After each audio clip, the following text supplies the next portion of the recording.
What's up, everybody? TJ here, and I'm back with another prediction video.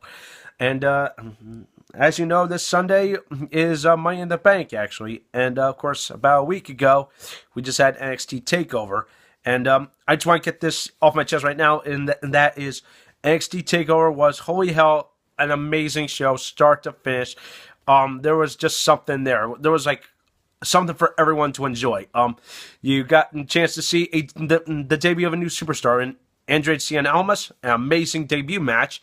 You had three incredible title matches. You had an amazing steel cage main event. You had an amazing tag team bout. In my opinion, it was like, oh my god, it was like watching a tag team clinic, and of course, someone pointed out to me, it's like, my god, it's like watching the Steiners face the Andersons, where if you kind of think about that, it had like an old wrestling classic vibe to it, like the days of old, back in the NWA days, and it kind of felt like that, and holy hell, it was just so good.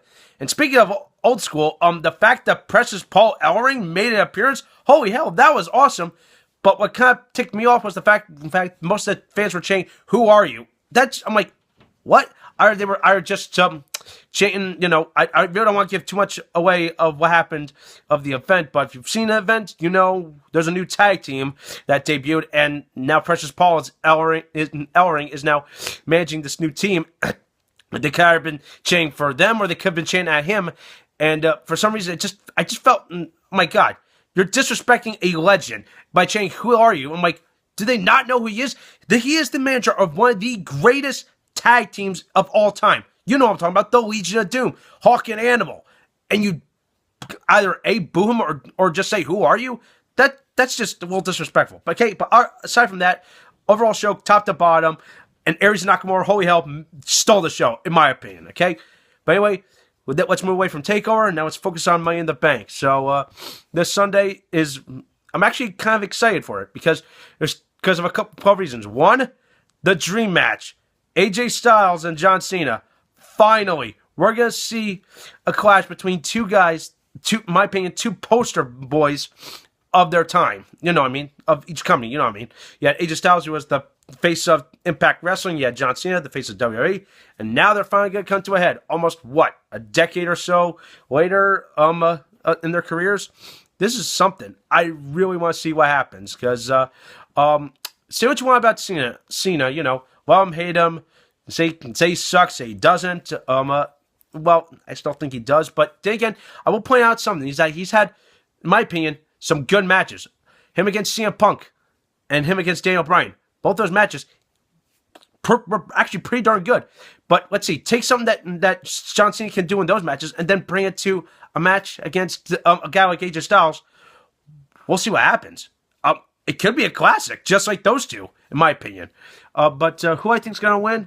Well, let's see. Since I mentioned those are two, and he actually lost against those two, it makes sense that I'm putting money on AJ Styles, okay? Because this is a bout that fans want to see for a long, long time, actually. So, in my opinion, Styles deserves to win, okay?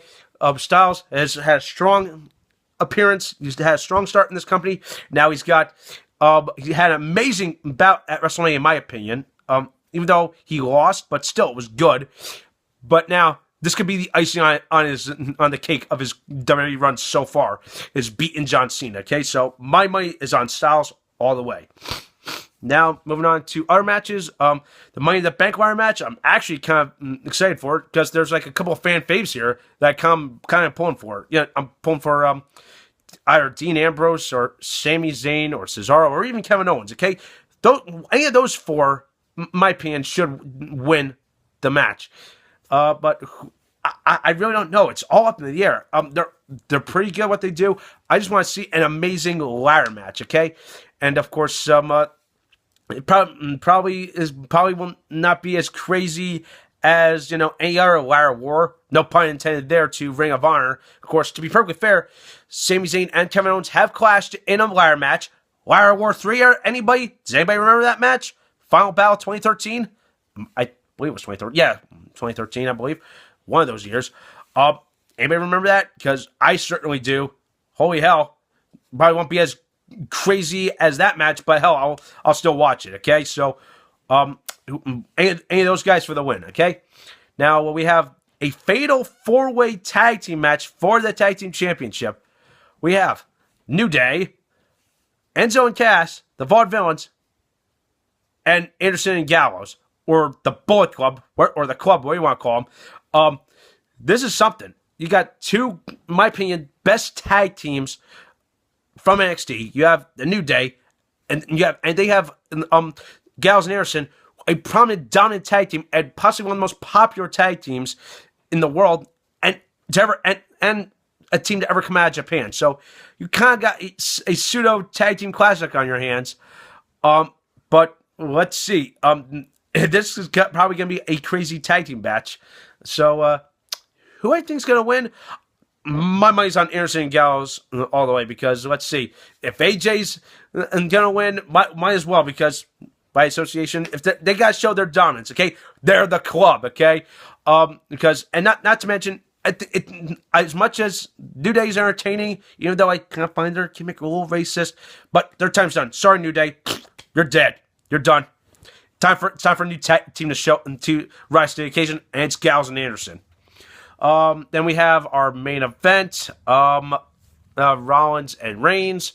Let's see. Part of me is kind of pulling for Seth Rollins. I really want him to win, because let's see. I'm happy he's back, and finally, I'm gonna admit something about this right now. Is that despite what I said about Seth Rollins as champion before, but when I said his reign was bland, the reason why was because he had the authority in his back pocket. But now he's on his own. He doesn't need the authority. He doesn't need J&J. He doesn't need Kane or Triple H and Steph.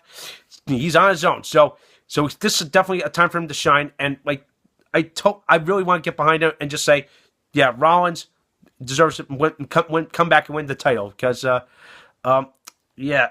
Sorry, Reigns, okay? As much as I respect you, I respect your heritage and all that, sorry. My pick's on Rollins for this, okay? As for the rest of the card, I really couldn't give two shits about. Women's tag team match, let's see. Ziggler and Baron Corbin, put it to bed already. And, of course, but actually, Apollo Crews and Sheamus, I'm kind of looking forward to it. But putting on the kickoff show, why? You could probably bring more out of it. Of course, it's part of a little bit of. I understand there's a storyline going on between Sheamus that they're doing with him, that he's not a fan of this new era of wrestlers that are coming, especially mostly NXT guys. So him against Apollo Crews, this could be a feather in Apollo Crews' cap, because he's faced some good competitors so far. Not just in NXT, but kind of in WWE so far. So this could be a big win if he beats Sheamus. That's saying something. A former world champion, yeah. So my money is on Apollo Crews. So yeah, that's all that. Like I said, rest of the card really wouldn't care about. Not even the U.S. title or anything else, wherever your matches are confirmed for the show. So those are my predictions. Let me know what you think. Let me hear your predictions. Please thumbs up this video, subscribe to my channel, and keep it tuned here for some more awesome videos. And of course, if you're gonna watch Money in the Bank, please do so. Take care, folks.